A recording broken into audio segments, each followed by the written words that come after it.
రంగంపేట జిల్లా పరిషత్ ఉన్నత పాఠశాలలో నిర్వహించే వేసవి శిక్షణ తరగతులను విద్యార్థులు సద్వినియోగం చేసుకోవాలని పాఠశాల పీడీ శ్రీధర్ రెడ్డి అన్నారు. కొల్చార మండలం రంగంపేట జిల్లా పరిషత్ ఉన్నత పాఠశాలలో విద్యార్థులకు వేసవి శిక్షణ తరగతులు శనివారం ప్రారంభించారు. ఈ సందర్భంగా ఆయన మాట్లాడుతూ వేసవి శిక్షణ తరగతుల్లో విద్యార్థులకు కబడ్డీ, కరాటే క్రీడలపై శిక్షణ ఇవ్వడం జరుగుతుందని, విద్యార్థులు వాటిని సద్వినియోగపరచుకోవాలని సూచించారు. ఈ కార్యక్రమంలో మాజీ సర్పంచ్ అరిగే విజయ్ కుమార్, నాయకులు పారేపు వెంకటేశం, కరాటే మాస్టర్ మల్లేశం, సిబ్బంది పంజరి నవీన్ పాల్గొన్నారు. జిల్లా పరిషత్ ఉన్నత పాఠశాల రంగంపేటలో వేసవి శిక్షణ శిబిరం ప్రారంభించడం జరిగింది. ఈ కార్యక్రమానికి గ్రామ పెద్దలు, నాయకులు అరిగే విజయ్ కుమార్ గారు హాజరు కావడం జరిగింది. మరియు వివిధ గ్రామాల నుంచి విద్యార్థులు ఈ వేసవి శిక్షణ శిబిరంలో పాల్గొనడం జరిగింది.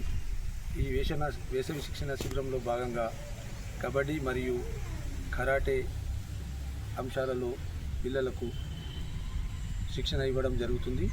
ఈ సమ్మర్ కోచింగ్ క్యాంపు కోచ్గా రేవత్ శ్రీధర్ రెడ్డి మరియు కరాటే మాస్టర్ మల్లేష్ గారు ఇందులో కోచింగ్ ఇవ్వడం జరుగుతుంది. ఈ కోచింగ్ క్యాంప్ ఈ నెల 31 వరకు కొనసాగుతుంది. విద్యార్థులందరూ ఈ శిక్షణా శిబిరంలో పాల్గొని కబడ్డీ మరియు కరాటే అంశాలలో నిష్ణాతులు కాగలరని కోరుతూ ఎక్కువ మంది ఈ సమ్మర్ క్యాంప్ హాజరు కాగలరని కోరుచున్నాము. దీనివలన పిల్లలకు ఉచితంగా శిక్షణ ఇవ్వడం జరుగుతుంది. రాబో సంవత్సరం వేరే వేరే క్రీడా అంశాలలో కూడా వీళ్ళు పాల్గొని మంచి ప్రతిభను కనబరచడానికి ఇప్పుడు ఈ సమ్మర్ కోచింగ్ క్యాంప్లో శిక్షణ తీసుకోవడం ఎంతైనా అవసరం.